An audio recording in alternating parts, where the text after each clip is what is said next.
know. What's a good like end of year like? Do we do our New Year's resolutions?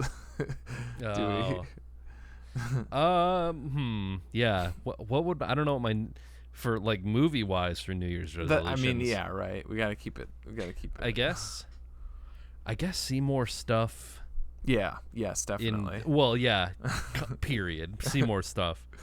See more stuff in theaters. I've been really bad about seeing like new releases lately. Or just I guess for me my New Year's resolution is to watch more stuff independently. I feel like I don't watch a lot of stuff because I don't want Chloe to miss out on it. But also okay. like half the times I suggest stuff, she's like, you can watch that on your own. Like after we watched these movies, I was like, man, I kind of want to watch Halloween Season of the Witch. She's like, yeah, I don't want to watch that with you. And I was like, oh, okay, maybe there's more movies like that where I can just consume them. I can have a movie that I watch by myself and it's just my own thing and I don't have to tell everybody about it. And it's a weird it's a weird idea. Yeah, right. Maybe see more classics. There's a lot I've been wanting to see more like classic movies, like westerns, like Clint Eastwood movies, just like more stuff from older generations, I suppose. Mine is well, I kind of started it, but maybe finish all the Dragon Ball movies. You think that'll take a full calendar year to do? No, I'm like halfway through them already. I've been kind of slowly chipping away at them this year. No, I do have a few like kind of longer runs that I would like to do. I'm like, I wonder, should I try just like, getting through them, or should I just space them out? Because like after watching Godzilla -1, I've been like really itching to, because I've seen a good amount of Godzilla movies, but there's almost like 40 fucking Godzilla movies now. That's crazy. And I'm like, I gotta bite the bullet, get that Criterion collection the huge box. Yeah, how many are in that? I think it's 15. It's the Showa era, which goes up to Terror of Mechagodzilla, which is like 1975, I think. Okay. Because they it kind of like there was like that initial run that was like roughly 20 years, and then they like didn't make any for like 10 years, and then they made a few more, and then they kind of stopped again, and they started again, and they've kind of done a lot of like starts and stops since, and that's the initial run from like OG Godzilla. Right. Because that, I don't know, that'd be a cool one. And then Bond too. James Bond is the other one that I need to. Yeah. More series, I think, for me. Like doing all of these for this episode was like, it's nice to like watch a complete series, or like doing all the Saw movies. I would like to do like the Mission Impossible movies, I think, because I've been picking those up whenever I go to like secondhand stores. So I have Ghost Protocol and Rogue Nation on Blu-ray, but finding the original 3 is kind of hard. I don't see them like anywhere. I actually just sorry, go ahead. The original Mission Impossible is like what, 2000? No, it's like 95. I think. Oh, really? Yeah. They've been doing it that long? Yeah, the second one is like 2001 or 2002. That's insane. Okay. Yeah. Maybe that's why they're harder to find. I feel like older movies on Blu-ray, it's like you get those Blu-rays that have like the little inserts that's like 1080p unbeatable resolution. Like they really were trying to like sell you on Blu-ray when it was a new thing. Because some of my older ones, like I think my copy of The Fifth Element has like all these crazy like insane specs, the best a movie can ever look now on Blu-ray. And I feel like, I don't know if they've printed the Mission Impossible movies like again since those initial runs, so it's like they're tough to find. I don't know if they're like retouches or anything, but I did actually just see the other day. I almost got it. But a collection of 1 through 6, which is everything up to Fallout at Walmart. It was like $20 or $30 for the whole. Oh, that's not bad. Yeah. So you're just the only one that you're missing is the one that came out this year.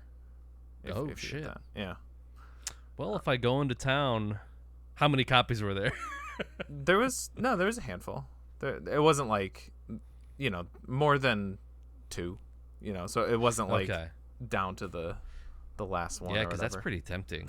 Yeah, that's pretty tempting. Yeah. Yeah, maybe watch more series. I mean, really, my big one is I really just need to get caught up on my end of year video list that I'm still behind on. Because that was the whole reason I set about doing, like, watch a movie for every day, like, of the year this year, like, watch 365 movies, was the intent was, okay, I'm doing this so that I remember to watch something each day so I get through. Because the reason that I get so backed up at those is that, like, I want to watch every movie that I think could potentially be on it for that year.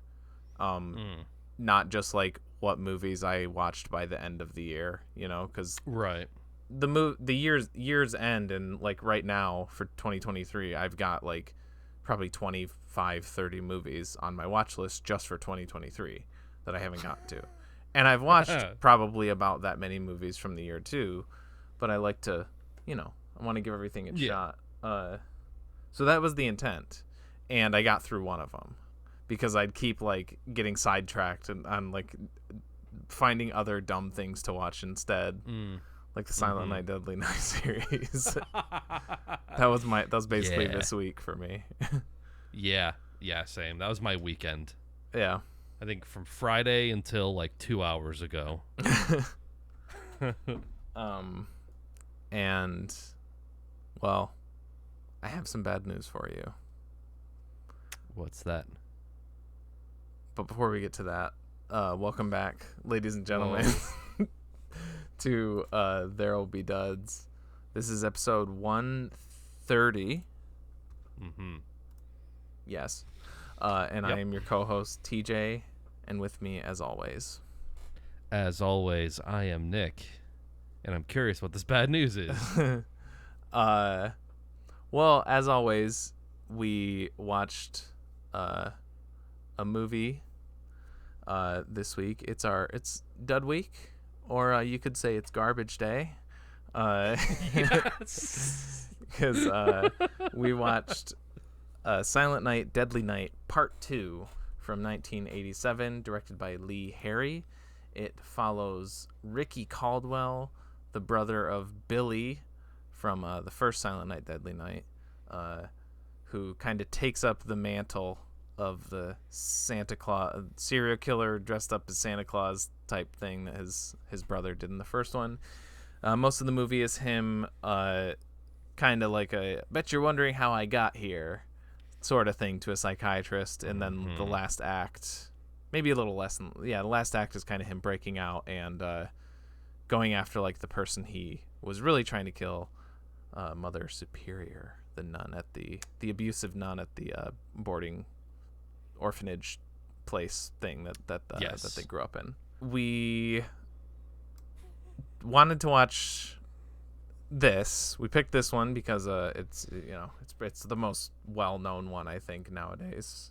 Yes. And we're like, okay, we'll watch the first one, and then I just decided to watch the rest because I'm like, fuck it. Yeah.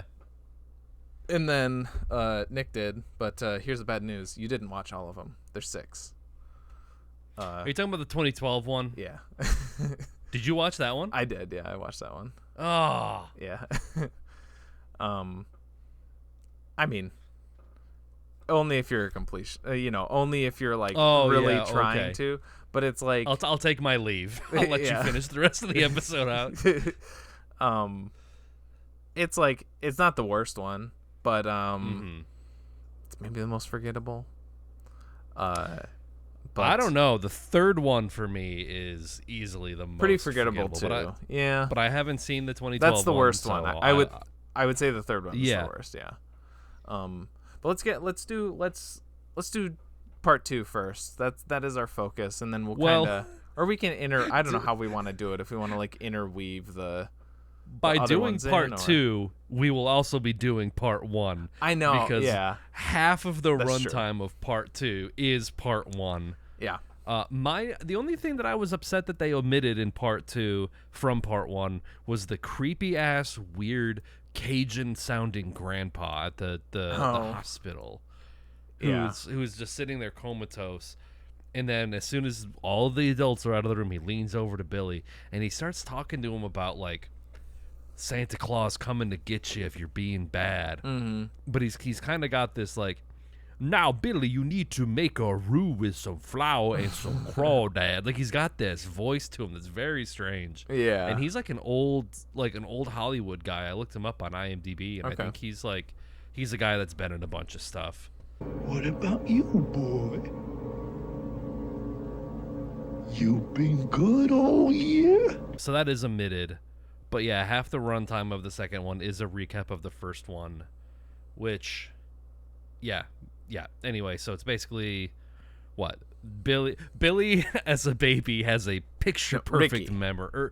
Ricky as a baby has a picture perfect memory of everything that happened in the first movie. Yeah, and the psychiatrist even questions. He's like, why, Ricky? How could you remember all that? He's like, well, I was there. Of course I remember. Something like that. Eric Freeman's Ricky is incredible. Yeah. It's very I was getting big like Vampire's Kiss vibes. Kinda. Oh yeah. And apparently he was given sort of conflicting information on how to do it. Yeah. Where I think the director or what it was either the director or someone else. I think it was the director and the writer were giving him different. One of them was like, you need to be like more calculating and like a scary guy. And the other one was like, you need to be more wisecracking and kind of making jokes. But either way, like give it 110%. And that is like the result. So the whole time, like Ricky is just kind of like laughing to himself, which is it's so goddamn funny every time. He's just like, yeah, that's when he's just walking, just staring at the gun. Takes 5 steps, stares at the gun. It's so good.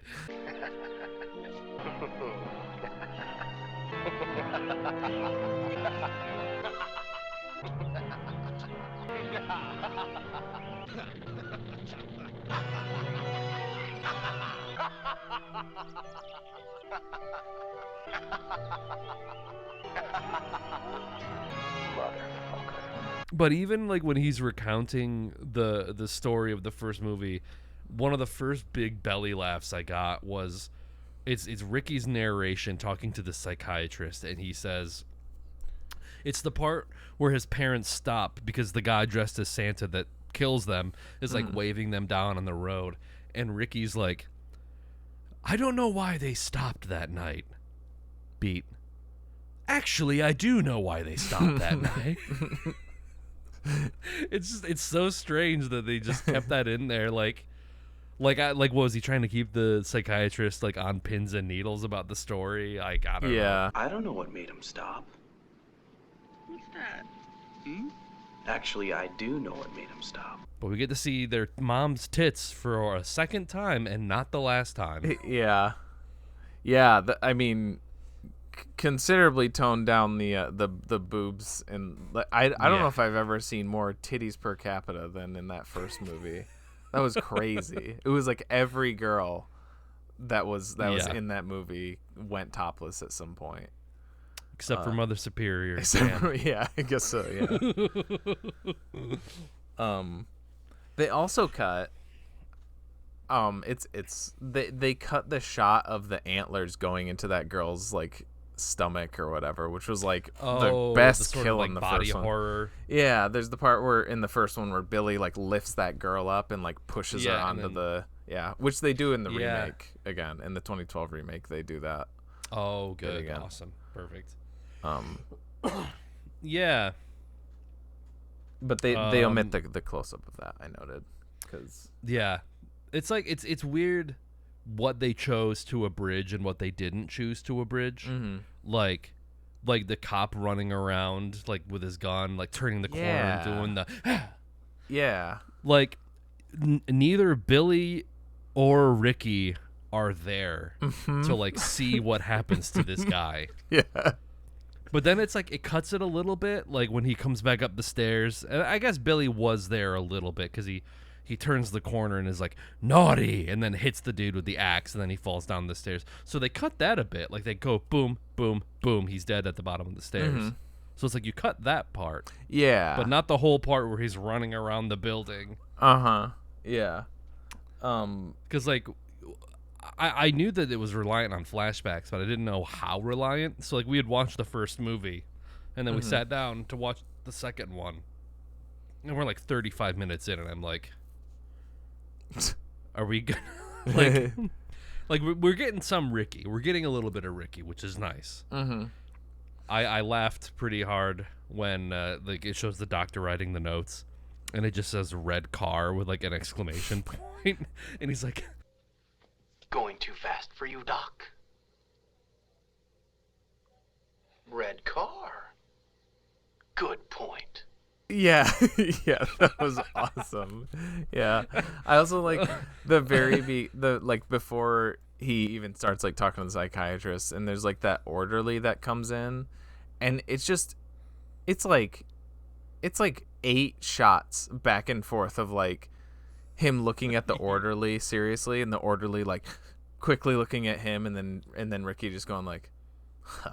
Like, and then they'll do it again. Like they do it multiple times in the span of like 2 or 3 minutes. I don't know. Well, they were pressed for time. Yeah. Like they really needed to make this thing much longer, because I don't know how much of a deep dive you did on like some of the history of these movies, but apparently, so the first movie that came out was very, very contentious. Like, I guess I were, did like, see parents advocacy some of groups that, yeah. came out, and like after 2 weeks, the movie got pulled from theaters. Yeah. I saw it got released the same weekend as Nightmare on Elm Street, and it actually outperformed it, which is crazy to think of. Like, and now like nobody knows that this series exists outside of Garbage Day. Yeah, because like I didn't even know there were more than 2. I knew Silent Night, Deadly Night Part 2, which implies a Part 1. Right. And I thought really that was it. I did not know that there were more of these movies. Yeah. It's like, I wonder though, had that parents advocacy group or whatever came out, not come out to protest the movie, would we have gotten the sequel with Ricky and like the sort of trying to retcon the original stuff to like be like, oh yeah, no wait, Ricky was there too, he's just as crazy because he saw some of this stuff too as a baby. I do wonder what, like, is it the overabundance of nudity that, like, because it violence wise it has like the putting the girl up in the deer antler. It's because it's Santa. Is that it? Oh my God, Jesus. Yeah, and I think there was a lot of issues with the poster for it, which is the chimney poster with like the arm holding the axe. I wanted to shout that out. Good. I think think that's a cool poster. That is a sick ass poster. Yeah. The one for the second one's cool too, but the first one's like actually like a good poster. The second one's like a reflection of an ornament, and there's a gun in it. yeah. Which the Scream Factory like 2018 Blu-ray cover of Silent Night, Deadly Night Part 2 is also pretty good. It's like him in the doorway in the Santa Claus outfit. Oh yeah, with yeah. The axe. Have you seen the collection for? It's like for 3 through 5. It's pretty cool. I put that on my Amazon wish list. Did you? It's like $16. I kind of want to get it. It's a cool because you got like Bill Moseley in the like Frankenstein thing, and then you got Clint Howard holding a bug up, and then Mickey Rooney in like the Santa outfit. It's a sick ass cover. Yeah. But yeah, so I guess they got it. It got pulled from theaters, and then they wanted to like basically re-release it. So they told the team to like almost like recut it and like add a little bit to make it look like either a re-release or a sequel. So they were kind of like scrambling for time with it.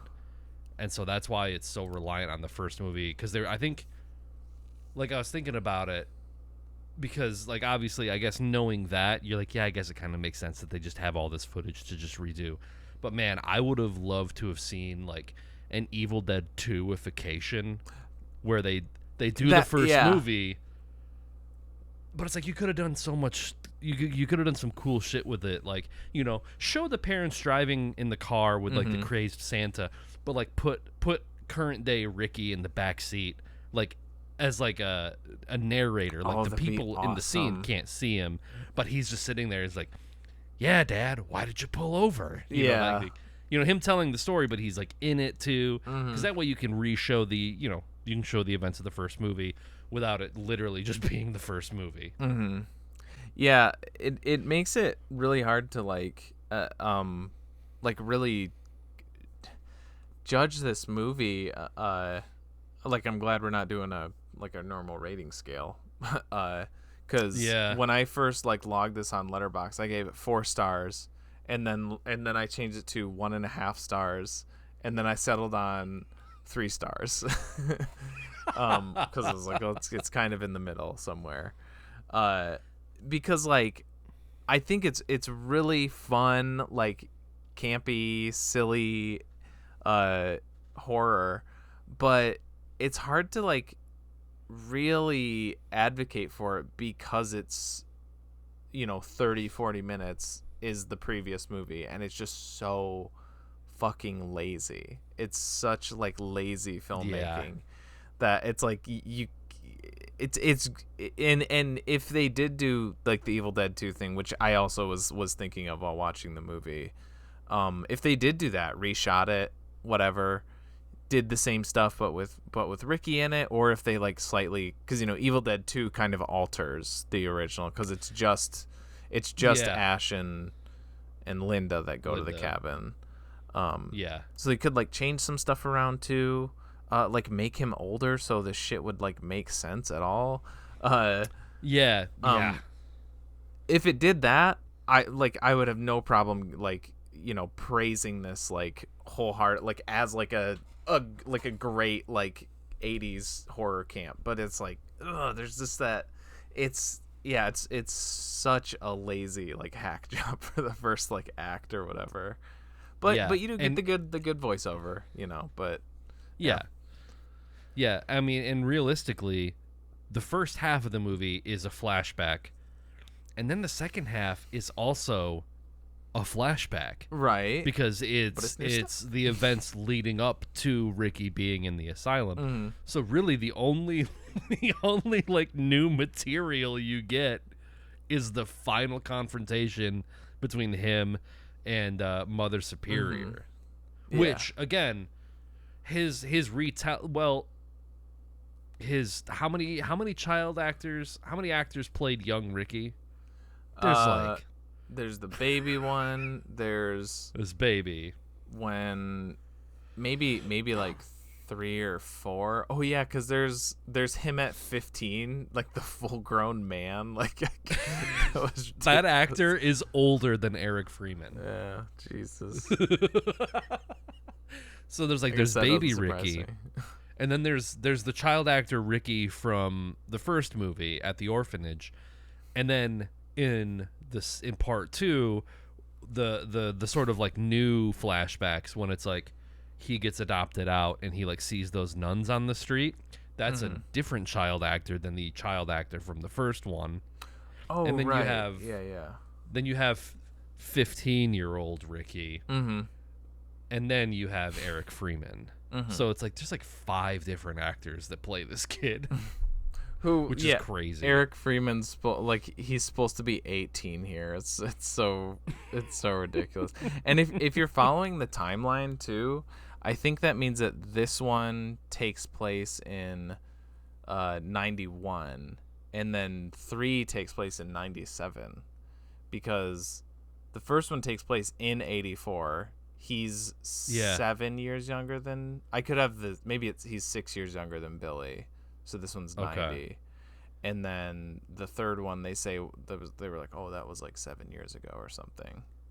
But they don't really do anything to like, I mean, a lot of times with movies, if it's like set slightly like just a few years into the future. A lot of movies don't really like think of that, but I just think it's funny that by the time you're at the third one, which was like 88 or 89 was like when it was made, and it's like essentially 10 years into the future, and they just don't bother to like change anything. No. Yeah, make it look any different. You get to the part like after you know, they wrap up the events of the first one, and then Ricky gets brought into a foster family, and like the parent, he's like, oh, my parents were so lovely, and I was like, oh, but something's gonna go wrong, like they're gonna abuse him or something. But like, no, like he has like a really like nice family. Like there's not as like I'm not gonna say that it, you know, the first one, the events leading up to the Billy going crazy is like all super concrete, solid logic, but like there's more of a, you know, horror movie logic you can get why like Billy kind of snaps in the first one. But this one, it's like, because Ricky, like, well, I guess apparently he knows, he witnessed everything that Billy did, so if we're believing that, sure. But they really try to hammer home the thing that like the thing that made him snap was seeing that Santa get shot right in front of him by the cop in the first one. But I don't know. It's just so weird that like he ends up the exact same way as his brother, even though I feel like he just doesn't have as good of a motive. And also like after, you know, his brother died, he seemed to grow up in a kind of loving home. Yeah, because really the only information he would have gotten about like what Billy did would have been like the news reports. Like, again, he wasn't there when he like decapitated the dude sledding. He wasn't there when like he killed the woman through the antlers, and then threw the pool playing guy out the window, and he got Suspiria'd with like the glass shards in his face or whatever. Oh yeah, that was cool. Yeah. So I mean, so the first note on IMDb trivia for Silent Night, Deadly Night Part 2, maybe this is kind of what I was talking about. The producers of the first one wanted Lee Harry to recut the first film and insert one or two new scenes with Eric Freeman playing a mental patient to make the story in the original film appear to be nothing more than the ravings of an asylum inmate. Okay. So, and that would like I guess make the movie not as offensive, I guess. Yeah. And people are so fucking weird. Like yeah, I don't parents groups or whatever are so fucking weird about that. Or like the sensory boards, or like how like way back in the day, it's like if you had a movie about like bad guys always had to like lose. You couldn't have a movie where like the villains like win or something. And that's just such a like a baby brain like view of movies. Like, yeah, that's who like cares? Hays Code era shit, you know. Yeah. But I do think that there's this interesting meta thing that they do, and they continue to do in the other movies I've noticed. In one of the flashbacks, mental patient Ricky, he goes to the movie theater with his girlfriend. Oh, and yeah. the movie that they're watching is literally the scene from the first movie with the Santa Claus who robs the bank, shoots the dude, and then basically murders his parents. So it's very like, I was like, are we doing like a movie within a movie, like meta commentary thing? Like, did any of that happen? Is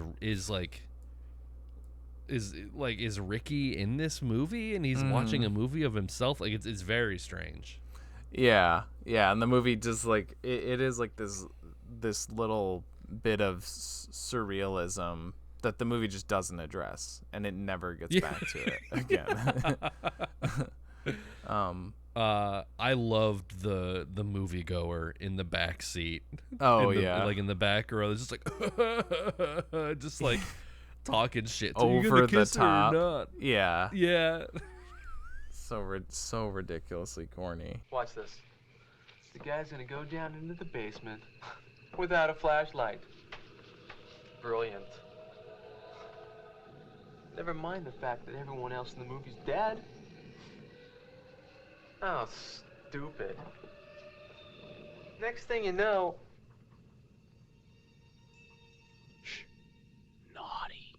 with Ricky just teleporting around in the theater. Yeah. Like I like that that's one of his signature moves, is that the camera will move and then it'll move back and Ricky is just like right next to his face. Yeah. As soon as I saw like the sledding scene starts and like you see the guys at the top of the hill, it's nighttime and they have the sled, I'm like instantly I was like, somebody's going to go down and get their head chopped off, and like I wanted to like stand up and clap when it happened. I was so happy.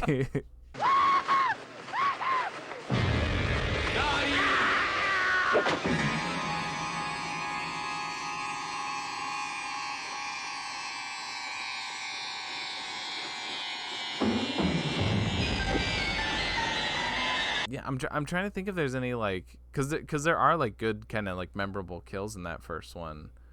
I'm not sure if there really are in this, except the ones from the first one that we get to see again. Because I mean most of it's like what I think he chokes the girl that he's seeing. He like chokes her out, but then most of the people he shoots because he has the The umbrella guy. Oh yeah, umbrella kill's good. Yep, that's a good one. Yeah. As soon as like he shoved the umbrella through him, and I was like, he's gonna open it, and then it pops open. And I'm like, yes. Yeah. And then of course it starts raining. Perfect. Yeah. I mean, I guess it's hard to count pre Eric Freeman Billy or Ricky. I'm gonna keep messing that up. Ricky kills, but the one where he runs the dude over with the truck like 4 times. Oh, yeah. Yeah, that's right. And then the girl's like, "Thank you." Like, and then they just go their separate ways. Yep. Yeah. That's another teleporting Ricky that one though. Like it spooked me a little bit because the guy he's like after he tries to rape her, he's like, "I'm gonna go get a beer." She just sits there like, "Okay, I guess I'll wait for him to come back." Mm-hmm. And then he like goes around the truck, and right as he passes by the frame, you see Ricky sitting in his truck staring at him. Oh, okay. I was like, oh, ooh, it's creepy. Young the Ricky. car stunt is crazy. That's right. Holy shit, that was crazy. Like the way that the car goes on its side, and obviously it's like a stunt performer. It's not Eric Freeman, but the way that he just goes like this, yeah, and the car goes careening by him. I was like, holy shit. I don't know if they meant for it to happen that way. Maybe they didn't. To me, the way that he moves there, I think he was supposed to stay still. That looked like a genuine, like, instinctual, like, dude, I bet that he could probably feel the wind from that car passing him. Like, that's how close it was. Yeah, that was fucking insane. And just out of nowhere, it just like happened, and I was like, "What? That this is a crazy stunt in the middle of this movie." Yeah. I did note that that the original they did a like in the credits they include an entire like cast credit segment for like the original movie. Like in this one, there's a segmented part of the credits that is for the first movie. Do you know why they did that? Padding for time, probably. Yeah. Yeah. That first like factoid that I read from IMDb, they put that much like archival footage from the first movie in there. The film still ran short, so almost 10 minutes of closing credits were added, Really? showing the full cast and crew of this film and its predecessor. Is it really that long? Damn, that's crazy. It's just so interesting. Like, I feel like it's difficult to, if you have like a story, I mean, we work on much smaller scale, but I guess I'm saying from like, how movies are getting more and more bloated nowadays. It's like, it's almost more impressive that you could have, a new story, because we're talking like when they're writing it, so before they add all the stuff from the first one or whatever, and like have such a hard time making it feature length. Like I feel like give me the script for this, and Like, give me it like as it is, minus all the flashbacky stuff, whatever. And I could fill in that 30-40 minutes in like half an hour. Like it'd be so easy to just add stuff to like make this feature length, but they just didn't. 'Cause like just movies are just like worked differently back then. It's so weird. I don't know. Yeah, it is. And they shot this in 10 days too, which is that's what I mean. Yeah, that so like run and gun. Yeah, I feel like you easily could have come up with some more. I mean, they got the umbrella kill. Like they've got creative kills in there. Yeah, They've got yeah. You could still do something like with the concept of Ricky in, in a mental hospital. Just keep the same framework of him being interviewed, and most of the movie is flashbacks. It's just because they switch to new material flashbacks like after that first half hour or whatever. So you could just start the movie there, but just kind of like stretch that out more. Like maybe he did more kills, or like kind of explore his trajectory. Like why did he turn into a psychopath? they just don't really do that much. He's like, oh, and then I had a girlfriend, and then I found out that she's like, she was my first, and I thought that I was hers, and then he finds out that she wasn't, so then he kills like 6 people. And what's funny is when she gets killed, I think he strangles her with the car antenna. Okay. And like as she's being choked out, she's like, and I was like, oh, she looks like a porn star or something.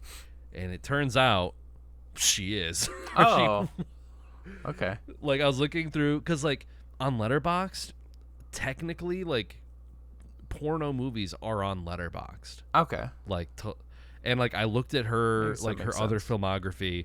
She's like an actress and a model, but I was scrolling through Letterboxd, and at the very bottom were a couple movies that had pixelated covers. And I was like, oh. And I scroll through it, and like Ron Jeremy is in it. I was like, oh, okay. She actually like was in like adult films before this movie, or like right around the same time. That's funny because like just considering these movies and how like they have a sex scene, but I feel like it's like more artfully done, where like you don't really see much, but she's like the one who's in adult movies, and that's kind of funny. I mean, we can get to it in the other ones too. But yeah, there are a lot of sex scenes in these movies, and I think the only one that is done well and actually moves the plot forward, or like does any sort of like character development or anything, is in the fourth one. Okay. With Kim and Hank at the very beginning. Oh.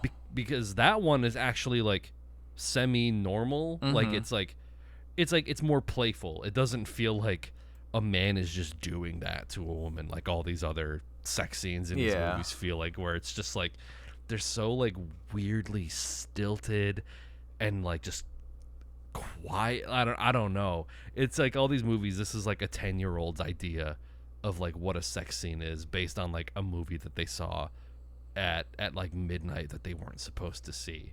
So they're all just like really like melodramatic and uncomfortable and awkward. And also every sex scene happens in the most inopportune place on planet Earth, to like on the pool table. Yeah. It's so dumb. Yeah. Yeah, we can, I guess we can open the discussion. Well, we got to talk about Garbage Day. Oh, okay. When would you say is the first time you've ever seen that scene? I have no, or like heard it. I have no fucking clue. I don't know. I would say at least as far back as when I was doing the UCP stuff, because we lead that's the intro for Chalk Dust Man, right? It is. Yeah. Yes. I mean, so at least 2007, 2008, I guess. Okay. Roughly. Because I'm pretty sure that might have been what introduced me to that, because Like, I think you guys showed me that scene on like YouTube. Okay. Way back in the day. I wouldn't be surprised like since it's on there, because we intro like half the songs on that album with just like clips from stuff like that. Yeah. And it was all like basically things that we would like joke about or quote when we were recording. Yeah. So I'm sure that, you know, it was me or one of those guys found the clip. And we, you know, yeah. So yeah, I guess that probably that. I guess I yeah. was able for to some trace reason it I thought we introed one of the Week with Dad episodes with it, but I don't think we did. No, I don't think so. I knew it was used as an intro for something, and then I had to go on my hard drive. I still have Mustaches and Sunglasses on there. Oh, nice. And I was listening to Chalk Dust Man before we hopped on the call. You should put that in the drive, because I don't have it anywhere. Oh, you don't? No, I don't. Oh, yeah, well, I still got it. I got the whole thing. I have it on my Xbox 360. That's like it. Yeah, I mean, if you don't know this movie, you will know Garbage Day. That is like the most memed, like the most famous thing. And I like what you said in your Letterboxd review of this, where like seeing it in the context of the movie, that it wasn't just like a fluke, like a scene. Yeah. It's like, no, Eric Freeman is doing that the entire goddamn time. Yeah. It was really nice to like, because I've seen this scene like so many times just from like memes and joking about it and watching the YouTube clip. Like it's like, you know, there's like a 20-second clip on YouTube that I've probably watched hundreds of times. And it was really nice to see it in the context of like the entire movie. Garbage Day! Huh? No!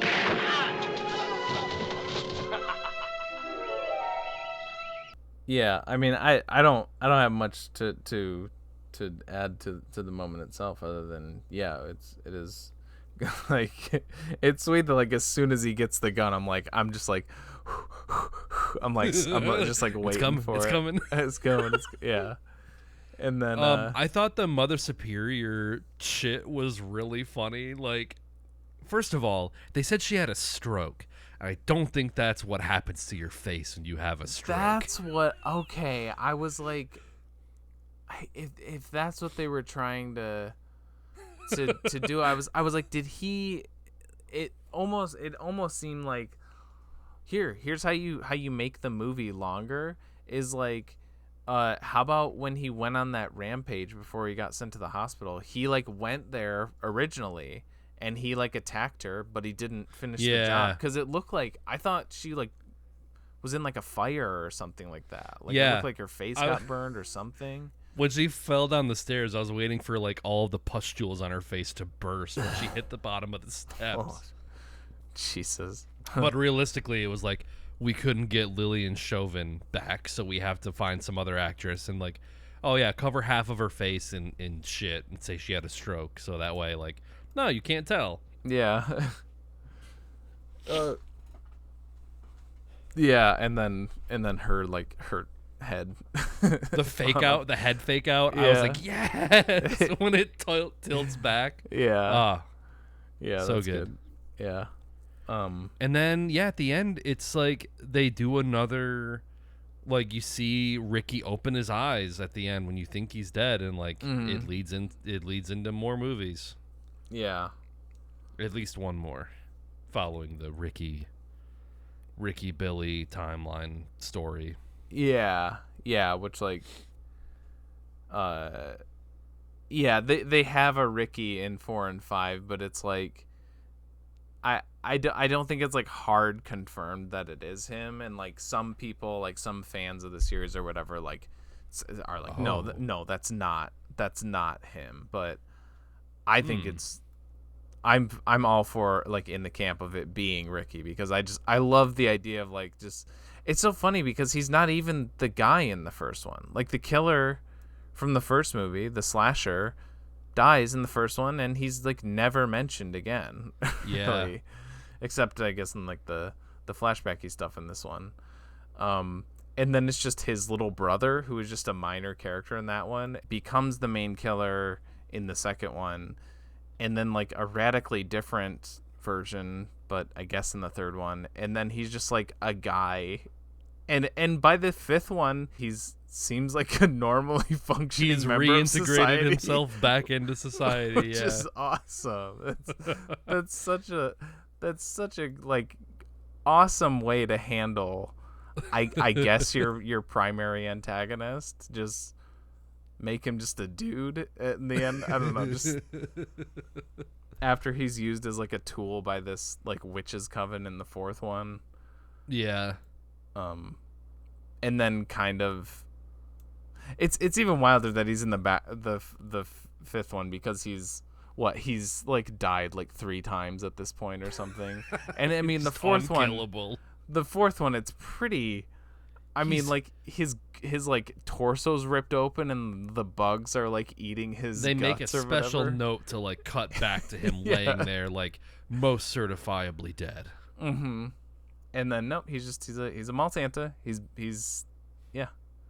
Not only is he reintegrated, but he is like facing his trauma. Like he is the mall Santa, and he's doing fine. Yeah. He's overcome it. Yeah. And even if it's not the same Ricky, I think spiritually it's Ricky. Like Ricky is like a malevolent, or was a malevolent spirit that has finally like attained peace.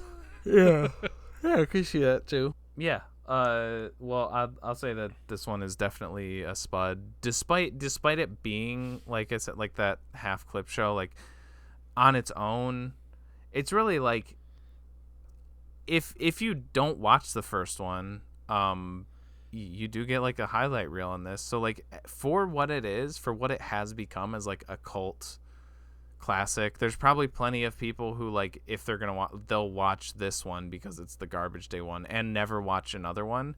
It's kind of like perfect for that, for having the like the best hits from the first movie. So you know, like really, like there's no reason to watch the first one if you want to watch this one. More so than probably any movie ever. So yeah, like for what it is, definite spud. Yeah. Definitely a spud for me too. And yeah, that is a good like asterisk to put on this, is that we did both watch the first one leading up to it, so it was much more of a slog, like getting through those bits in the second one, because I'd literally seen all of that like the day before. Even with like minor Ricky commentary, you know, I'm like, all right. But yeah, it's the killing spree, as brief as it is very memorable. It's very funny. Eric Freeman just puts his all into it, and it's so great. And I'm bummed out that he isn't really in a lot of other stuff, because I thought he was really good in this. I mean, he's good at following instructions. Those instructions, who knows if they're good or bad? But you know. But a fun fact, and I did look it up, and it's like super duper duper duper brief. But Billy and Ricky did get an on-screen reunion in a 2016 Hallmark movie called A Husband for Christmas with Vivica A. Fox. What?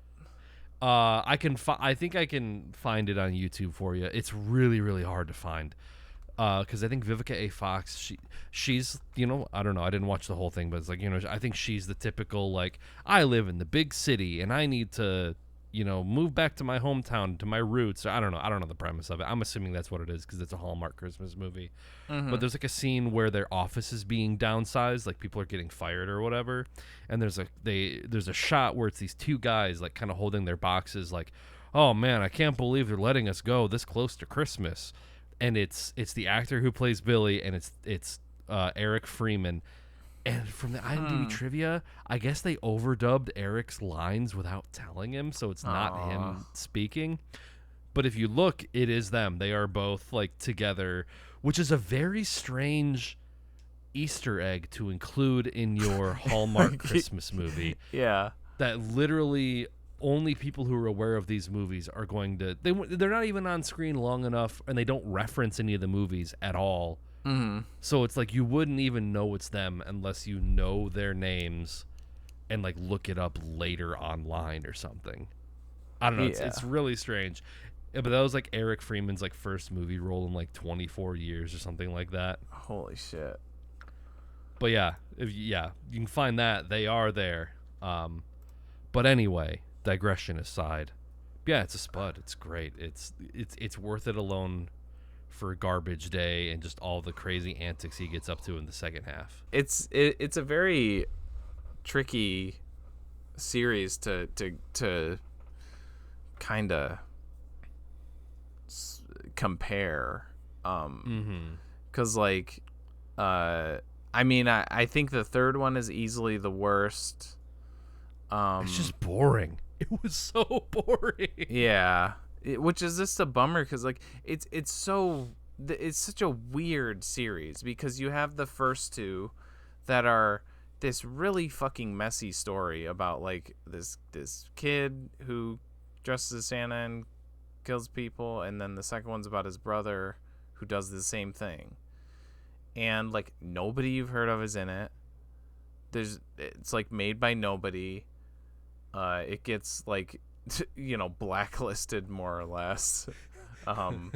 Oh yeah, something I forgot to mention about the first one we were talking about people banning it. I did read somewhere that like Gene Siskel like read off all of the like the lists of all the production companies and then said like shame on you, and I was like, that's like the most fucking Siskel and Ebert type shit.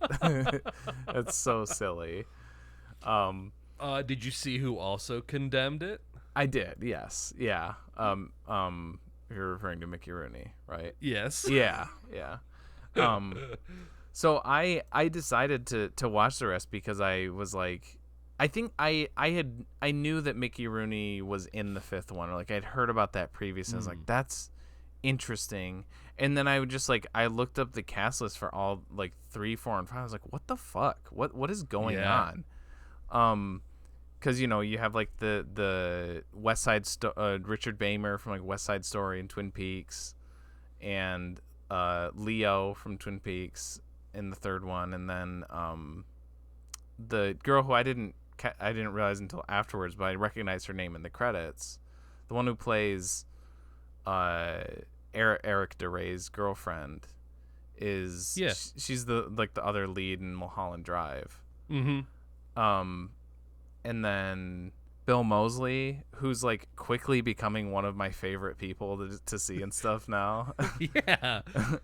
And then the fourth one, I'm sure you like Clint Howard, of course, but also Reggie from Phantasm. Oh yeah. Yeah, as soon as I saw his bald head with like his long hair, I was like, I recognize that bad haircut anywhere. Yeah. And they're also like behind the camera too.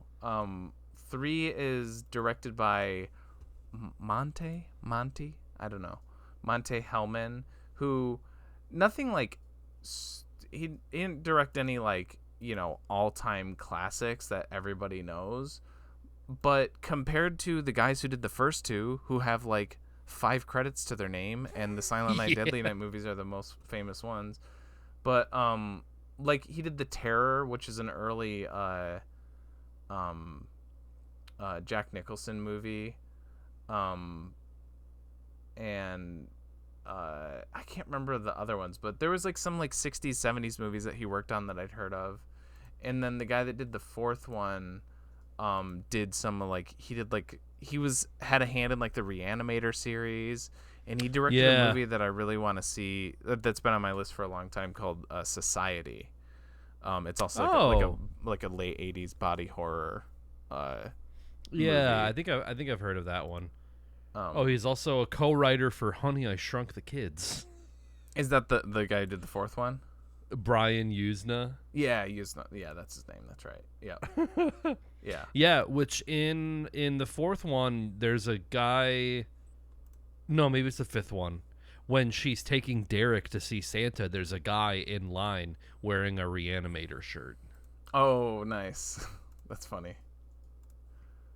But yeah, also in 3, Robert Culp is in it, which like he's kind of an old Hollywood actor. Right. Yeah, that name but sounded familiar. I know him mostly as the guy from Half-Life. He is he's Dr. Breen. Oh, okay. The guy that's like that when you pull up in Half-Life 2 and like the guy on the video screen that's constantly talking about it. Like, yeah, that's him. The bad guy, the main villain. Yeah. Yeah. As soon as I knew Weird. that that's who he was and he showed up on screen and started talking, I was like, "Oh yeah, that's Dr. Breen. He has a very distinctive voice, like the way that he does it." Man, I didn't catch that. Damn, I gotta rewatch that with like. Yeah, like watch it again with that in mind, and you're like, "Oh shit, yeah, that sounds exactly like him." He's in which one did you say he's in? He's in the third one. Third one, okay. He's the cop that Richard Beamer like ditches. Oh, yeah. He's like yeah. the sheriff or whatever. Mm-hmm. Lieutenant Connolly, sorry. Yes. Yeah. Yeah. I think I was seeing the cast list and crew on paper for the third one. I was like, oh, cool. Like, I love Twin Peaks, love Mulholland Drive. I've only seen Bill Moseley in Texas Chainsaw 2. Love him in that. Mm-hmm. And it was just such a bummer that I feel like they neutered Bill Moseley so much in this movie where he's just half of his screen time he's just kind of zombified walking around like not really. It's like, and we're supposed to believe the that opposite it's Ricky. of Chop Top. It's like yeah, like, not allowed to. I was like, oh, is fun. this a Chop Top origin story? Like this oh yeah, because he's another got life. And he has like the head, head trauma stuff. Yeah. After like watching him in this, I was like wondering. I want to like bite the bullet and watch the Firefly trilogy. That's the Rob Zombie one with like House of a Thousand Corpses and Devil's Rejects and stuff. Yeah, because he's one of the 3 like main characters. Yeah. 3 from Hell was one that came out like a few that's years the most ago. recent one. Yep. Yeah. 3 gets into really weird territory because our main protagonist is God, what's her name? Not Jennifer Connelly. The blind girl. Okay, yeah, I could see that. I could see Jennifer Connelly. Laura. Yes. Laura. So this is like she's a blind psychic that they are trying to connect with to Ricky. A comatose Ricky because he's so important. Yeah, like for what reason are they trying to do this? I don't like to... I think it was like to understand why he like did what he did, but it's like who gives a shit? Like, also, what he used the tape to strangle his therapist in the movie, but like there are other tapes of him explicitly talking about what he saw and why he did what he did. But anyway, it feels like it feels like a dumb like X-Files episode because I think there is an X-Files episode with Richard Beamer in it where he plays like a surgeon and he's like cutting people's faces off or whatever. So it's like he's good at playing those types of like doctors that have like ulterior motives or whatever. Yeah. So already we've got this like weird ass like sci-fi element that's kind of dumb and doesn't really make sense. And then I like lost my shit when it started flashing back to the first movie again. Yeah.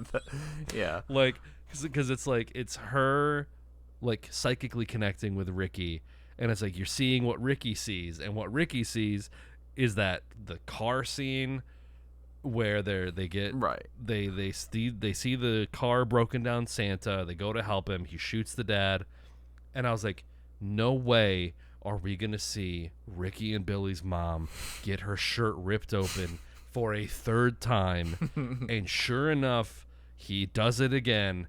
And it's like, man, why do we have to keep seeing this woman get sexually assaulted in the road? Stop flashing back. We get it. I don't need to see it again.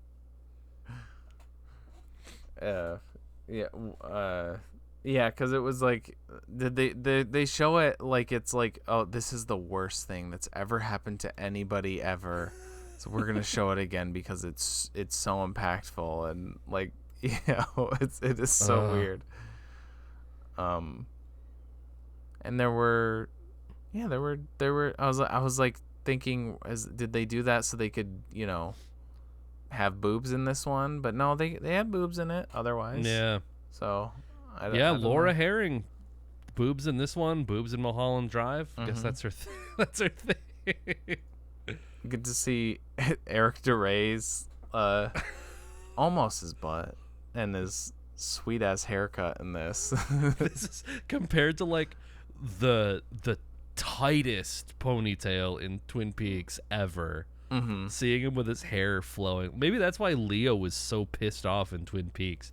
It's like he's basically like shutting off blood circulation to his brain with his incredibly tight ponytail. It's it's like the shape of his head. You can't even tell that he has hair. Yeah, I know. Yeah. But otherwise it's kind of meandering, which is silly to say about like a dumb slasher movie, but like for a tight 90, it feels so long. Like when they get to the granny's house and they're looking for her, and then like, we gotta go find my car, and then they go find the car, and they come back, it's like, my car's upside down. Who could have done this? And it just it was just so unbelievably boring. I did get a good laugh out of like comatose Ricky like hitchhiking, like yeah. You know, this series kind of has another, because of it being just kind of weird and shoddy, another hitch that you don't really think about until you get to this one. But like, there's no, like, the first two movies, the main character is the killer. Like, yeah, you know, Freddy Krueger isn't the main character of Nightmare on Elm Street. Michael Myers is not the main character of Halloween. You have the protagonists, right? You have the good guys, the victims, the final girls and whatnot. And like, this series doesn't have that. But then I think you get to like, you know, they do the first one and then they make a sequel and they're like, okay, we're just gonna do the exact same thing. And then after that, it's like, are we gonna do that again? No. Okay, well, we have to have a good guy then. So like, in having to like craft like main characters 3 movies into a franchise is just, it's bizarre. This whole franchise is just like, it feels like so uncanny at every turn. Yeah, like it does exist. It's like Schrodinger's franchise. It both does exist and doesn't exist. It's bizarre. Yeah. It's also Frankenstein's franchise because they just kind of piece together stuff. Yeah. Like the first 2 movies, you could basically call them like 1.5 movies. Yeah. Yeah, sure. Yeah. And then, we didn't really talk too much about the first one. I know we kind of went over it with part 2 because part 2 does rely so much on the first one. But the first one, I mean, I don't know. People might. I don't know what the consensus is on the first one. I think it's like a pretty like run of the mill slasher. It's not like, you know, it's not like incredible, but it's not terrible either. Like there are some pretty silly kills. Some of the situations are pretty silly. Like we're teenagers making out on the pool table, but the like sledding. The sledding, yeah, that's kind of silly. Punish. Billy just being like, punish. Yeah. Punish! I will say that's something I did like about the first one over the second is punish is a lot better than naughty. Yeah, it is. But like the early stuff, like I don't know, this is pre A24 like elevated horror where trauma is the real killer. I was like, showing like young Billy like getting spanked by Mother Superior, and like that is like I've been listening to like serial killer podcasts lately, and like that is a thing with younger, like basically if you look at any like serial killer, how they started out, a lot of it is like head injuries at a young age, and also like seeing like basically tying those like two synapses in their brain with like violence and sex. And this movie does an okay job at like kind of linking those two things, where like he sees, I don't know, like people that work for the church, like he sees through the keyhole like these two people having sex, and then he's immediately punished for it. Yeah. So it's like those two ideas are like linked in his head. Yeah, forgot about that part. So then when he sees his crush at work, like making out with not Joe Pesci, he kills both of them. Like he saves her and then is rejected and kills her too. Mm-hmm. Yeah, I don't know. It was interesting to think about. Like I didn't especially hate the first one. I thought it. No. And again, like you said, it like outperformed Nightmare on Elm Street. So there's like a universe where the censors didn't get their way, and maybe said Silent Night, Deadly Night is just as popular of a franchise as Nightmare on Elm Street. Yeah. Yeah, that also serves to be, like, my point of like how confusing this series is as a whole. It's like the first one I couldn't tell always, like, if it was, you know, with certain kill scenes, like sometimes it felt like it was like kind of more serious horror, and then sometimes it felt more like silly, self-aware, tongue-in-cheek stuff. So I'm not really sure like where that like it's kind of hard to like, is this a good horror, or is this like a good bad horror? It's kind of hard to tell. Yeah. Depends how much of that stuff was like intentional, I guess. Yeah. And how much of it was seems just much more like earnest as like trying to be an actual horror movie. For sure. For sure. Yeah. But I mean, there's still got to be some layer of kind of like self-awareness or whatever. I mean, it's a movie about like a killer Santa. It's got to like not take itself 100% seriously. And I think that's like the sledding scene, I think is like kind of being like, no, we can have a little bit of levity. We can be kind of goofy with it. Like it's a very goofy set piece of like the guy sledding and then the headless body. Like that's very campy, very you know, like that's like a Jason Voorhees type kill, or a Freddy Krueger kill, like cut off his head. Yeah, for sure. Definitely, I could see that happening in like Friday the 13th for sure.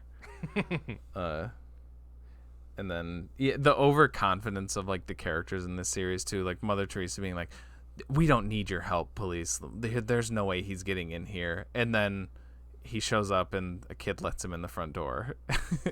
And then like not overconfidence, but something I forgot to mention about the second one. I love when the police like pull up after Ricky's like shot all the people, and then they're like freeze, and then he like turns the gun on himself, even though he wants to kill Mother Superior, but maybe he wasn't thinking about that at the time. Yeah.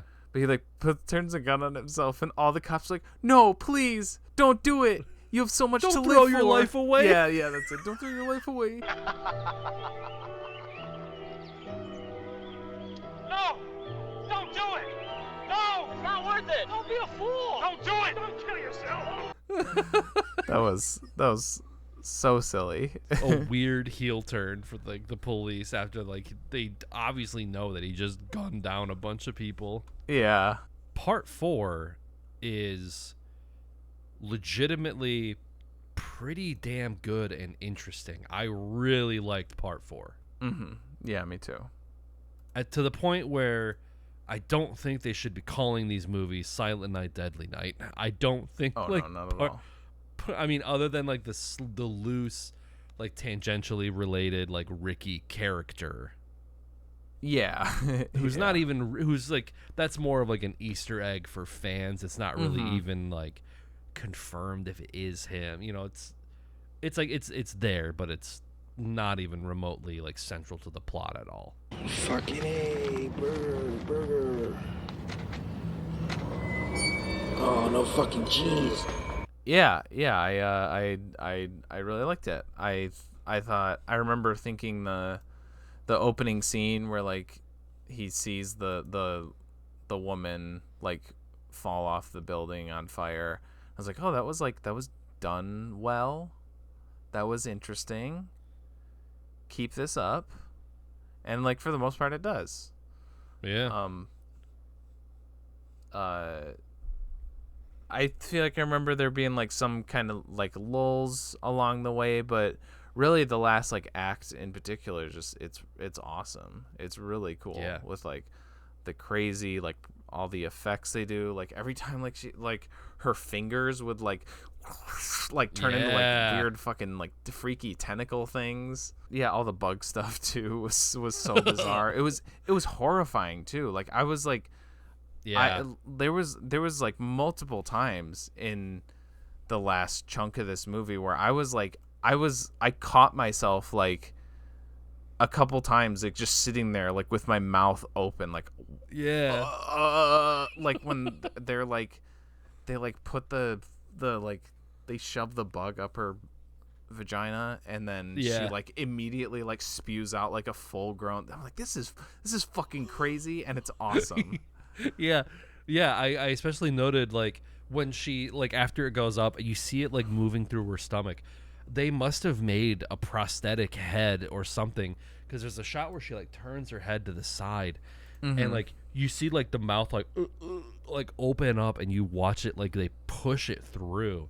And I was like, the effects look really, really good, and I looked it up, and there's a reason why they look really good. Was this one Mad George? Yeah, okay. Yeah, I knew. I think he did the fifth one too. Yes. Yeah, okay. But he also did Big Trouble in Little China, Predator, Nightmare on Elm Street 3 and 4. Mm-hmm. Like Bride of Reanimator, like all these like classic horror movies from the 80s. Like this guy was like part of. And yeah, oh man. It was really good. Like yeah, the hands especially, like that the way that it kept happening, like even like there's a part where her hand is like before they connect, her fingers are like long and like spindly, and then she moves them closer. It's like it's crazy how they pulled that off. Yeah. My first note was like, now that's how you start a movie. Like in like you said, the lady falling off, only half of her is on fire. Yeah, like, that's right. Why? Yeah. That's weird. And then I love that homeless guy Ricky immediately goes up and like starts poking at her ass. Like, oh, is her ass okay? Even like the credits was cool. Like I was like Spiral from the Book of Saw. Take notice. This is how you do spirals in your movie.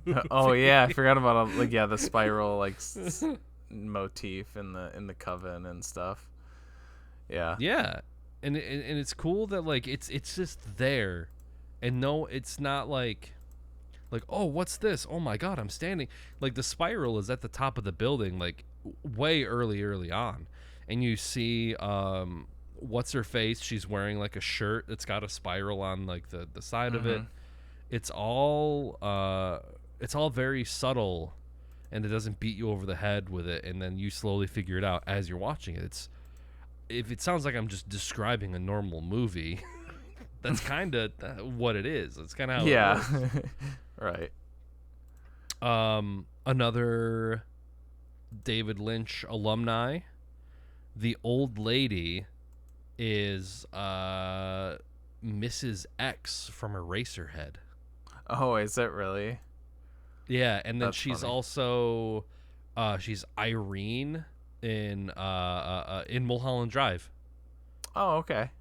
Which nice. is that like the old people when they're really tiny and they're running through like on the floor? You know what I'm talking about? I think so. Yeah. Is that her? Okay. I think so. Yeah. That sounds right. Now that I can like picturing her. Yeah. There's a Bond alumni in this too, because FEMA is Octopussy. The like the I guess like the main witch lady. Yeah. Octopussy. And awesome. she actually also, there's a couple, maybe they just like didn't care as much back then. But because I think Ursula Andress she was in like a couple different ones too, but she plays Octopussy, and she also plays Christopher Lee's girlfriend in The Man with the Golden Gun, like an unrelated character. But she the same actress is in 2 different Bond movies as 2 different characters. And I want to say Ursula Andress is in like 2 or 3 as different characters too. Huh. Oh, the other thing. Oh my God. Another bit that was like horrifying, that wasn't as much like this trippy whatever, is when Clint Howard's like stabbing the boyfriend. I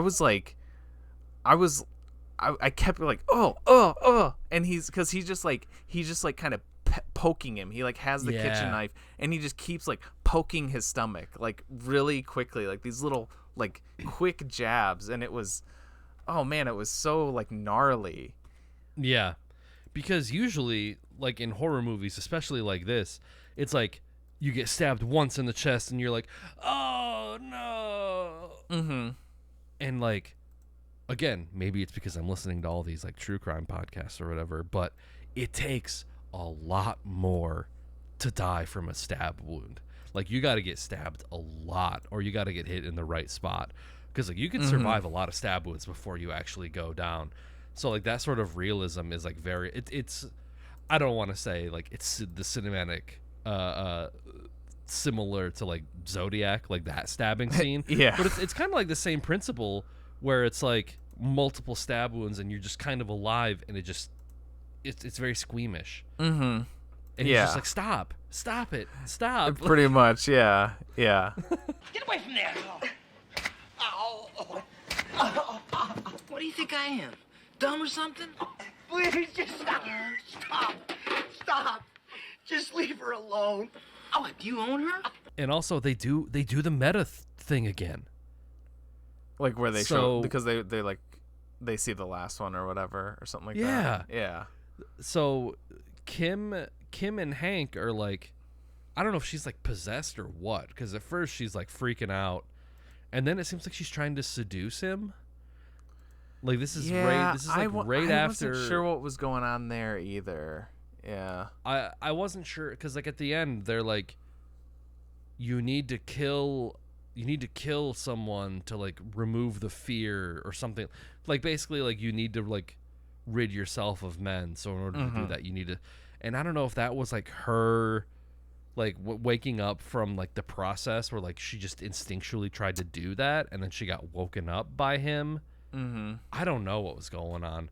But yeah, while they're like fooling around on the bed, Ricky just walks in, sits on the foot of the bed, turns on the TV, and it's the opening scene of Silent Night, Deadly Night 3, where the blind girl is like sitting on Santa's lap, and she's like, I want a hot tub and a new house, and then he pulls out the knife, and there's this shot where Clint Howard turns and looks at them. He's like, ha ha ha, a killer Santa.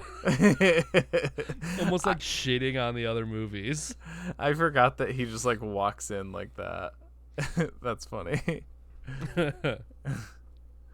I wonder if Ari Aster watched this movie as a child. I wonder if David Lynch watched the third one, because like it was great. I loved it. Well, like, it was pre-Twin Peaks, and it's weird that there's so many people in that one that showed up in the later stuff. But you're saying like Eric this feels... DeRay doesn't really have, like, other than Leo in Twin Peaks, that's kind of it for him. Right? Really, yeah. But like because of the cult stuff and like Midsommar and Hereditary and stuff. Yeah. Oh yeah. Like it does feel very Hereditary-ish. Yeah. When you find out that Janice, her friend, was in on it, like everybody was in on it. Like even the people at the radio station or the news station are just like, you got his job. Isn't this what you wanted? Yeah. And I'm like, it made me think of like, when Toni Collette goes to like talk to that one lady, and then it's like you find out, oh, she was part of the cult too, and she's been keeping an eye on you. Like that was another really good reveal for me after like the scuffle with Ricky and Hank goes down. He bites his Achilles tendon. Yeah. Which, like, god damn, I hate that shit. Yeah. But like, she calls Janice to come help clean up and like, hey, call the police. Janice shows up and she's like, no, you need to go with them. And she's like, what? Yeah. Yeah. I like that, like, when he's doing that, like, after he, like, bites his Achilles tendon and Hank's on the floor, he's just, like, he, like, pulls the knife out and he's like, stop. He's like, stop trying to fight me or something. Like he doesn't want to do, like, kill them, but, like, he has to if he has to kind of thing, because he's, yeah, you know, he's beholden to this witch coven who, like, just, I don't know, use him as their little toy. Yeah. Don't fuck with me. I wondered if part of it was near the end was like a callback to the first movie when she goes to Hank's parents' house and she kills him with the string of lights, or Ricky does. Is it Ricky or her? Ricky. Yeah. Yeah. Which, like, that's how the Joe Pesci guy in the first one goes out. Right. He lifts him up, and That's right. that's the inverse of like the quick stabs. Then he's not dead. He like holds him up and chokes him out for like 10 seconds. And he's like, Yeah. dead. Yeah, exactly. And then as the fifth one, Yeah. the It's crazy the toy maker. that she adopts Lonnie. I know, it's so I was like- crazy. Yeah, Kim's like totally normal. Hey, what's up? How's it going? This is my son now, Lonnie. His parents and brother are all dead, basically at my hand. Yeah. Yeah, that is nuts. Cause like I feel like for him to like want that to be the case, she would have had to have kept him like completely in the dark, or he just has absolutely no other family at all. So he's like, how did Lonnie not grow up to kill a bunch of people dressed as Santa Claus after for witnessing all of that? It would have been the perfect segue to go back If into anyone deserves to do that, he does. Yeah, for real. Yeah. But no, they're just kind of in it as like background characters, kind of like Ricky. It's such a like cool way to handle past characters, just like have them in it, but just they're just kind of there.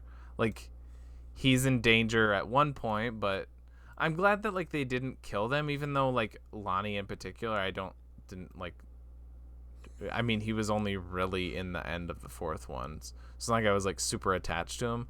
But I do hate when like horror franchises will bring back past characters like just to kill them off, like the most recent Texas Chainsaw did, for instance. It's just it's dumb. It's like cheap like shock value, or cheap like emotional, you know, it's, or like Han Solo in, it's not a horror franchise, but Han Solo in like Force Awakens, it's you bring him back and then you kill him off, because then boom, there's your emotional high note, right? Everybody's gonna be upset because everybody loves him from the old movies, and it's kind of like cheap, but we're subverting your expectations. Yeah, right. And not that Lonnie's dying in this would have the same impact as Han Solo. He comes pretty close. He comes pretty close to dying. That was another one that like as soon as it was like he pulled it out and it was rollerblades, I was like, I know exactly what's going to happen. I know it, and I was right. I was exactly right.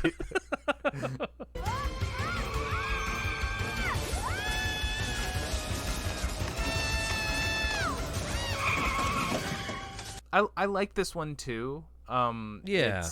It was before having watched any of them, it was the sequel, I mean, I guess other than the second one, that I was looking to the most, mainly because of Mickey Rooney, and I knew he played like a crazed, like sweaty old creepy dude, and I was like, that sounds fun for Mickey Rooney to do. And he was good. I really liked how, like, just for how not big this movie could have been, but it felt like he was still just giving it his all. Like he was totally into the role. It wasn't like one of those, all right, I'm going to be here on set for like 2 days. What are my lines? Okay, I'm going to be featured heavily in all the marketing material, but I'm only going to be in 5 minutes of the movie. Right. Like, no, he's like in it as a main character. And the he's main antagonist. doing shit. Yeah. And he's doing shit. Like he's getting into tussles. Yeah, very physical role for him. I was kind of surprised at that. Son of a bitch! I'm sorry, Father. I'm so sorry. Son of a bitch!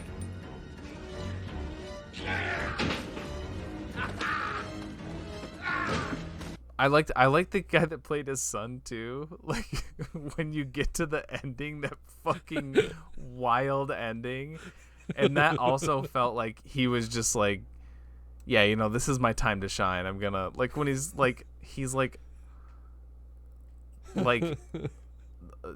I can't really say. I mean, I guess it's still when he's like assaulting the mom, but he's got like a little Ken doll body, so he can't really do anything. He's just going like, "I love you, mommy." It's so weird.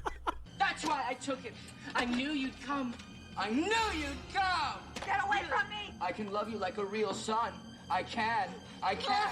I can. I can. I can. I love you, mommy. I love you. I love you. I want you. I love you. I love you. I love you. I love you. He's like, my dad thought of everything.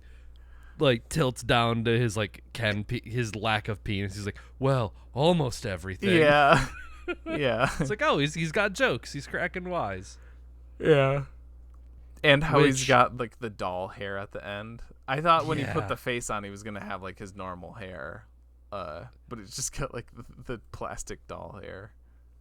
I flipped my wig when it's Mickey Rooney all the way, and then he like goes like and like pulls off his face. I was like, oh, it's gonna be a guy in a mask the whole time.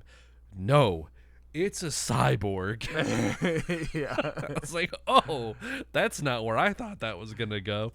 I mean, it is sort of telegraphed, like the sort of relationship, because his name is Joe Petto. Right. And his son's name is Pino. Mm-hmm. I was pretty sure from the jump that Pino was a toy. Was like, there was some things in there that kind of made it obvious, and then I did read like partway through their name references or whatever. I missed the Geppetto thing because I just like pedo as a last name was just kind of sticking out to me more. Oh, the pedo guy has a toy store. Yeah. And then the callback, I don't think they show any clips from the fourth one, but there is a toy of one of the big bugs from the fourth one in this. Oh. That's the one that kills the cop like the whatever. Like the worm? Yeah. That's like one of the bugs from the last one. Oh, okay. Yeah, that makes sense. Oh, that was another really gnarly practical effect where he's like driving and the bug crawls through his mouth and then pops out of his eye socket. Right. I was like, oh shit. Yeah. I wonder like when because there's the guy who is like the kid's actual dad who's kind of like he meets up with the mom like eventually and then he kind of like they all walk off together at the end. But like, I wonder how she would have felt if she knew, because the kids he like saw him when he was dressed up as Santa, and he'd like stare at him, and then I don't know, they saw each other a couple other times because the kid would just kind of like lock up, and he'd just be like kind of creeped out, but the mom was always unaware. But like, do you think that guy's gonna like tell her later, or is the son once she starts talking, like wouldn't he be like, yeah, he was like stalking us for a few days. I have seen this guy multiple times around our house. Yeah, because even at the end, with Derek, with like his scant few lines that he has in this entire movie, at the very end when they're like kind of embracing in his little like toy shop under the floorboards or whatever, he's like, "Who is this?" Like Derek says, "Who is that man?" Oh, does he say that? With Okay. almost with like some recognition in his voice, like, okay, you're hugging this guy. Who is this dude? Because like he says it like he's someone who's seen him, stalking him, basically. So there is kind of some acknowledgement, but Yeah. Started out with a sex scene. I was like, classic Silent Night, Deadly Night franchise. And again, another kid witnessing a sex scene and then being traumatized by violence. No, but this is the only entry without any boobs, though. We'll say that because you don't see anything. Yeah, you don't see anything in that opening scene. This is the only one. This is reserved. Damn. Maybe that was the Mickey Rooney. If he's like, all right, I'll do it, but we're not gonna have any of that shit. Yeah. I was amazed that he said like shit and son of a bitch. I don't know. I've always thought of like Mickey Rooney as like a family friendly, like, cause like his older movies, he's kind of like a 50s guy. Like I always pictured him as like kind of being squeaky clean movies. I think you're just kind of a. No, he's done like not just kids movies. But I mean, sure, he came up in like the 30s, 40s.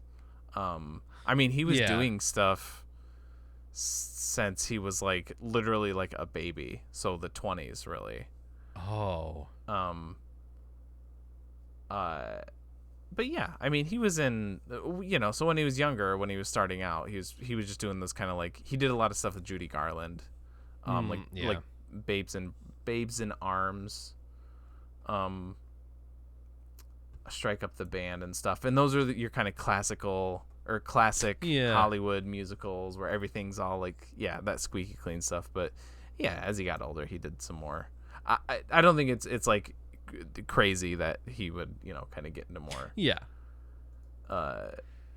stuff like that. But yeah, he was apparently one of the people that spoke out against the original one. I think that's just kind of like boomer energy, sort of like, oh, this is not un-American or something. Or like the sanctity of Christmas. Think about the kids. Like but apparently I guess when they were in production, the movie was under a different name. I think it was just going to be called like The Toy Maker or something like that. Oh, okay. And so I don't think he technically knew that it was going to be a Silent Night, Deadly Night movie until post-production. Which, like, that's kind of a funny rug pull where he's like, wait, what? Wait, I'm in what movie? Yeah. Like, because not that you would know that it's like part of that franchise, because there's really no connective tissue to those old movies. Nope. I guess but if if the issue with the first one was a killer dressed up as Santa Claus, like, he is the guy that dresses up as Santa Claus, and like, he doesn't do any direct killing when he's, but he, the actor, he kidnaps a kid, puts him in a bag, kidnaps a kid. And like, I mean, he indirectly kills those two, the babysitter and her boyfriend or whatever. Yeah. Or no, she lives, I think. Doesn't she? Yeah, he dies, and she, like, when she gets out, and then they're like, Kim shows up. Yeah, and then they go like, to the toy store for the final confrontation. And then I think the guy tells her, he's like, go back inside and we'll call the police. But I'd be like, what? No. I'm surprised she did it. I would have been like, no, I'm not going in there. Yeah, for real. I was hooting and hollering when the little army men were crawling and shooting at her. It was, I thought that thing was like gonna like eat her out. Like I did too. I was like, so it's surprised. Biting her leg. Yeah. This definitely felt like the toned down, like it was the one that was trying to be a little more a little less edgy or something. Yeah. Because any 1 through 4, for sure that thing would have been eating her out. Like 100%. Oh, yeah. But then, yeah, because they do the like explicit shot of it, just biting her leg. And again, there were 2 different moments in that sex scene where I thought, oh my God, this movie's going to go for it. And they didn't do it. The disembodied hand, I thought it was going to like milk that dude's prostate. I thought we were going to see fingers in the butt. Because like he's making out with her. And this thing starts moving and it goes like up into his underwear. Yeah, and he's like, yeah. Ooh, you've never put your hand there before. Yeah, she's like, what? He's funny. like, oh, I like that. And then the hand moves away and he's like, oh, don't move it away. And I'm just, Yeah. And the reason that it probably doesn't happen is that someone had to pilot that hand. And this dude was probably like, I do not get paid enough to stick my fingers up this dude's ass for the 5th installment of the Silent Night, Deadly Night movies. Yeah, you're probably right. But yeah, like you said, if it was 4, that dude would have been fisted for sure, easy. Yeah. Mm-hmm. Like you would have seen it, like the fist come out of his stomach, like. Pah! Yeah, I mean, I did like this one. I liked it obviously way more than the third one. The third one is easily like the lowest on the list.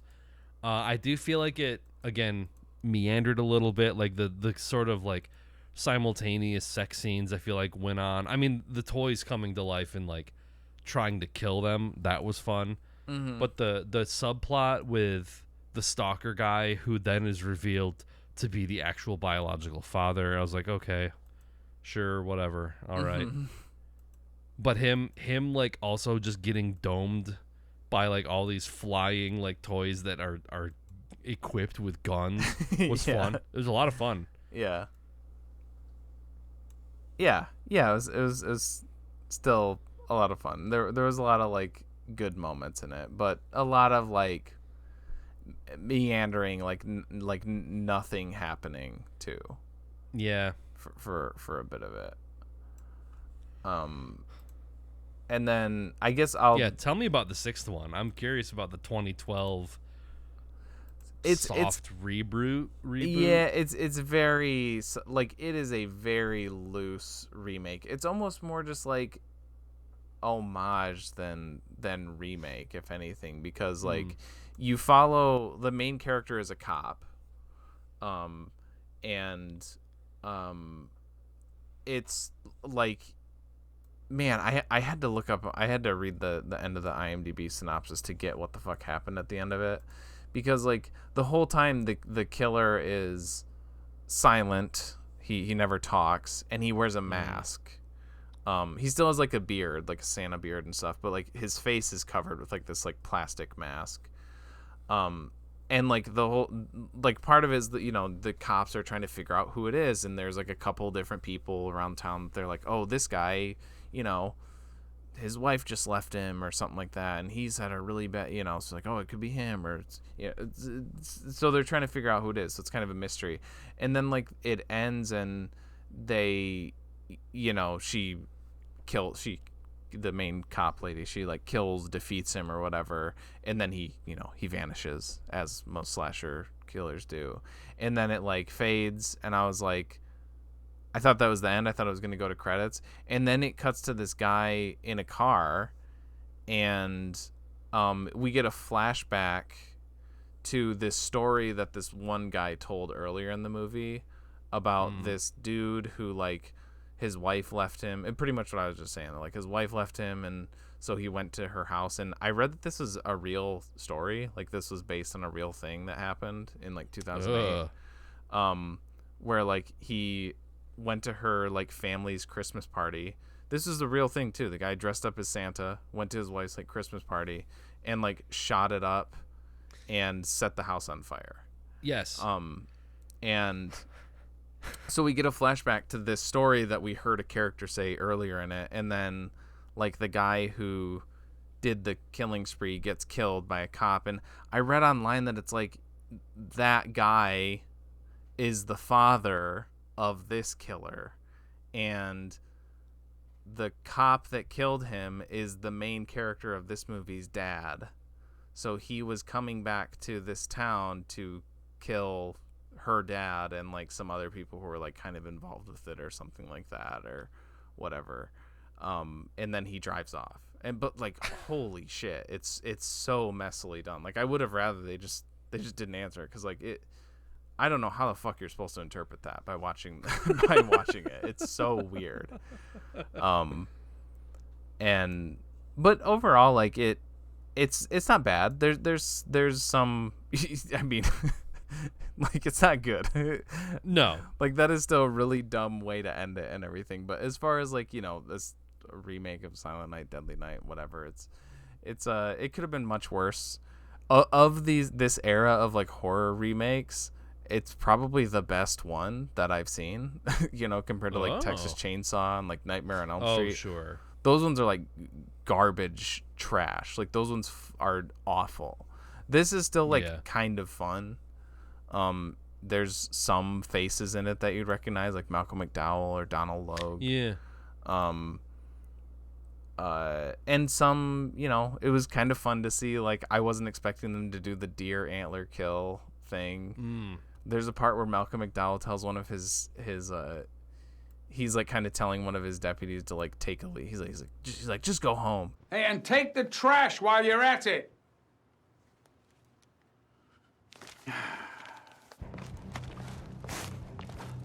What is this? Garbage day? So there's like little random references, callbacks that are, kind of fun. But it's mostly like the central mystery is really lame and dumb. Like that resolution is dumb. How it's kind of, how that point is kind of reached, like how like the main character kind of like finds out where to go or whatever is dumb. Yeah. So yeah, it's not the strongest script by any means. Sure. But it's not the worst Silent Night, Deadly Night movie. Some chick gets pushed into a wood chipper. That's pretty brutal. Like feet first, of course, so she like suffers more. Oh yeah. There's boobs. Gotta have. So didn't miss that. That's my next question. Yeah, and apparently there's another one that's been in development since 2021. I read that after this one. Yeah. Sounds like development hell to me. Yeah. Like because I don't really think there's anything about it other than it's been in development since 2021. Which kind of seems like perfect for this series. Like the only way to continue doing this is to make them just as confusing and roughshod as every entry before. So it being in development hell for years, I think that's perfect. That's how you know you're gonna get that's a the proper lore. Yeah. Yeah. That is the legacy of this series. Do you want to do this? Is a regular thing. This isn't one of our YouTube exclusives, but I just like to rank stuff. So yeah. So mine is bottom to top is 3, 6, the remake, 3, 6. And then I might go 1, and then 5, and then 2 and 4, or 4 and 2. The top 2 are so hard to really judge, because 4 I think is genuinely good. But 2 is like, it's 2, so like, which one's, what do I put? And like, if I don't put 2 at the top, it's like, I feel like that should be at the bottom, because it's like the laziest, but it's not the bottom. So I don't know. Like, which one would I watch again the most? Even that's kind of tough, but again, it's for different reasons. Part of me wants to put 4 at the top, part of me wants to put 2. I don't know. Yeah. It's tricky. Yeah. I think, for me, 3, and then I don't know. Again, because like, while I did enjoy, I enjoyed 5 and 1, both. I don't know.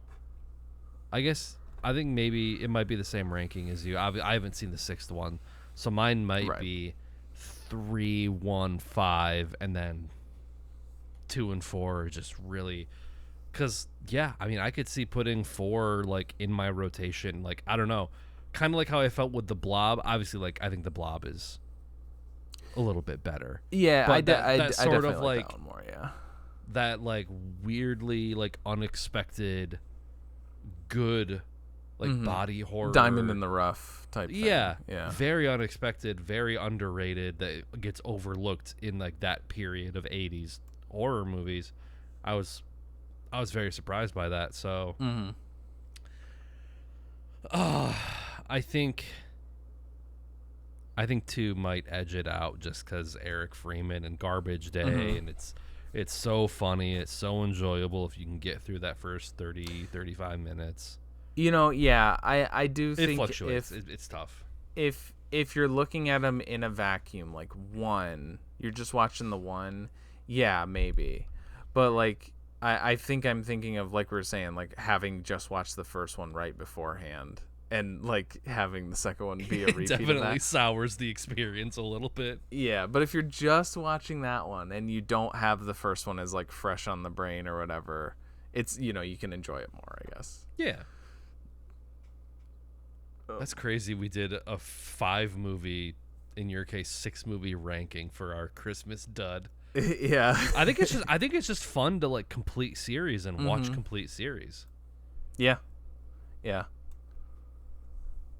That's kind of like I like I said at the top of the episode, that's why I've been kind of looking for bigger prey or whatever, bigger things.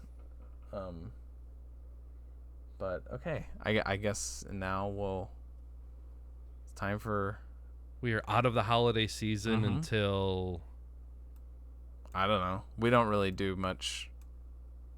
Yeah. We only really do like Halloween.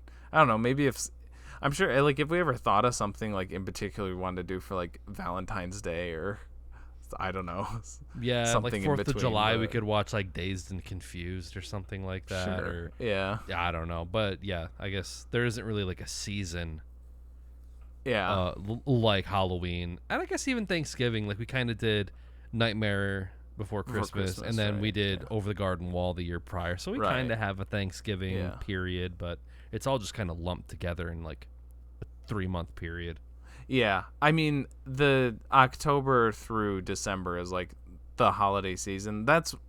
I get like fully into the holidays for like it's my favorite time of the year, like the entire like Halloween through Christmas or like New Year's, I guess.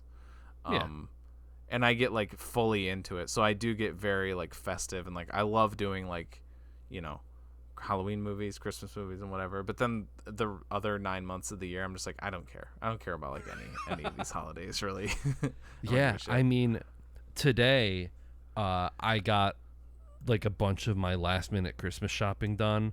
Like I went out all day, did some Christmas shopping, and then like Chloe made broccoli cheddar soup, and I watched the Silent Night Deadly Night movies, and I was like, man, like life could just be like this if we didn't have to like go to work every day for pennies on the dollar. It's like you could just go out and go shopping and then make a homemade meal and watch bad movies. Like this is the life. I could do this like every day. Yeah. Yeah. I was literally thinking that the other day when I was going to I was like just kind of in my head. I was like thinking, yeah, like my favorite things to do is like it's either like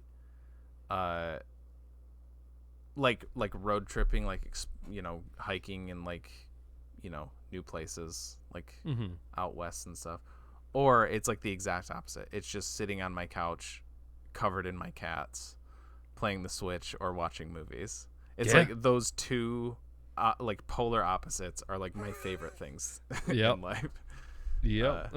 I could do either forever, or like, well, alternating, I guess. So. Right. Yeah. Got to get out of the house sometime. Yeah. We're back to our. It's kind of. We had a film recommendation too. We had our. These last couple months too. We kind of eschewed. The Killing was our last cut pull. Yeah, I think so. And then before that was probably. Who knows? I don't know, because we had Luke on. for Oh thing, yeah. and then we did Nightmare Before Christmas. So really, this like as soon as October rolls around, we kind of the cups kind of fall to the wayside for a bit because we just got so many kind of event movies to get through or whatever. Yeah, The Killing and Yi Yi were the last two pulls. Yeah, Yi, that's right. Okay. So man, I had like 5 fall out. Here, pick a number. Oh my god, there's even more. Pick a number 1 through 4. 3. Oh, these are all good. Damn, these are all good. I shouldn't have looked at all of them. Oh no. But there's a couple classics, and we're gonna watch a classic from 1981, directed by Steven Spielberg. We're gonna watch Raiders of the Lost Ark. Never seen it. Hell yeah. That's gonna be a first time for me. we could do another series, but oh no. I'm good with just watching Raiders. Is that the first one? It's the first one, yeah. Okay. So, yeah, so you won't need to feel obligated to watch any others. Really. To watch, I guess that's what, 5 movies. Yeah, it'd be 5 now, right? With the most recent one. Yeah. Okay. Technically, I've seen the 4th one. Really? That's like the only one I've seen, and I saw it in theaters. Oh, Temple of Doom does take place before Raiders, but Raiders is the first one. It's just the one with Sean Connery. No, that's the Last Crusade. Last Crusade. Okay. Temple of Doom is the one with Ke Huy Quan. Oh, nice. Okay. Yeah. So Raiders of the Lost Ark, I assume is available around. Is that on net. Disney Plus? I bet it's on Disney Plus. Yep, Disney Plus, Paramount Plus, Pluto TV, Apple TV, Google. Yeah, it's around. It's Indiana Jones. It's Steven Spielberg. Like, yeah, you know what it is. So watch it one of those if you don't want to be spoiled for it. Before next week's episode, these episodes come out every Wednesday at 7 p.m. EST on Spotify. Oh, well, it does, but I usually say YouTube and Twitch first in video form, and Spotify, Apple Podcasts, and more in audio form. We also have social pages on Facebook, Instagram, Twitter, and TikTok. We do streams usually on Wednesdays. Sometimes we miss it, but usually we're there. So come check that out. Come hang out. And with all that said, I'm your garbage man. Which I think is pretty proper. We bring the slop for each week. And with me as always. As always, I had this locked and loaded as my sign off since the character said it. It's 7 o'clock. It's over. Time to get shit faced. What one is that from? That's from the first one. Is it really? Mr. Sims. Oh yeah. When they have their Christmas party, he like shuts the door and he's like, "It's 7 o'clock. It's over. Time to get shit faced." And I am Nick, and happy Christmas season to everybody. Happy New Year. Yeah. Well, I don't know. Should we say that next time? I don't know. See ya. Bye.